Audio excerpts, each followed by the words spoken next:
My indie game Super Auto Golf is missing a ton of things. Last time we built the environment, but now we need the golfer to actually play in the environment. Because Super Auto Golf is meant to be an idler that sits on the side of your screen, our golfer needs to decide where to aim and what club to hit without any player input. First, we'll create a character resource that will hold some key stats for the player, mainly club skill and power. Power will determine the max distance that a particular club will go. Skill will determine the dispersion of that shot. Just because you are aiming at the hole doesn't mean you'll actually hit it at the hole. And just like in real golf, a shotgun-like pattern emerges around your aim point. The higher your character's skill stat is, the tighter the dispersion pattern will be. We'll also create a golf club resource that will hold things like club loft, club kinds, and club bonuses. Now, how do we pick the right club and how do we pick the right aim point? We're going to assign each terrain a different rank based on how desirable it is to land there. The best place to land is the green, so that gets a 0. The next best place would be the fairway, so that gets a 1. Then light rough would be 2, bunkers 3,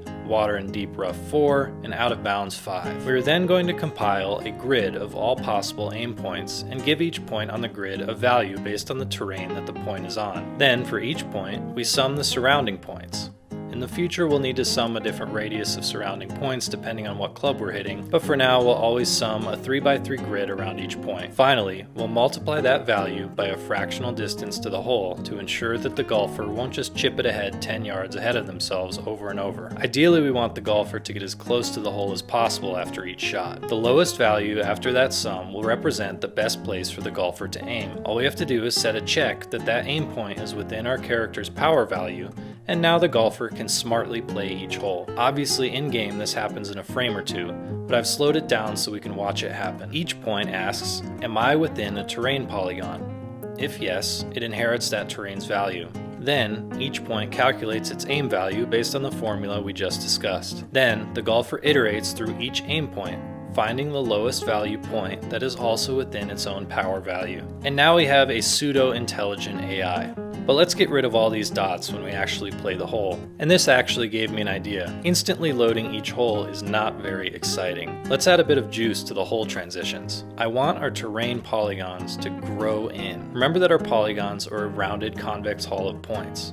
If I force these points into a uniform circle at the beginning of the scene and then tween them outward to their final positions, we get this nice blobby effect on load. Then we just do the reverse on unload. Couple that with these loading dots dropping like a blob of paint, and I think we ended up with a pretty cool course generation effect. The last thing for today is a little bit of UI work.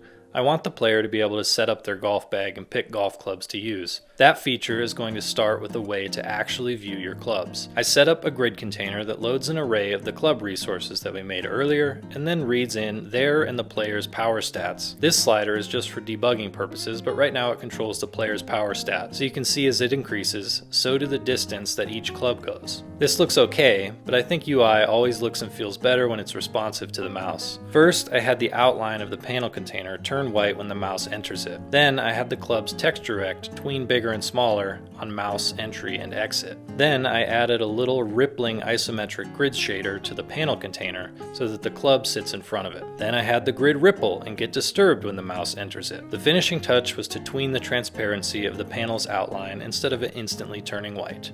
So there's where we're at. A nice loading and unloading screen, a golfer that can play each hole autonomously, and some UI that holds our character stats and club stats. Next, we need to work on these stats actually affecting the golfer's shots, and we need the ball to bounce off trees, sink in water, etc., etc. There's a lot to do, so if you want to follow along, be sure to subscribe so that I see you in the next video.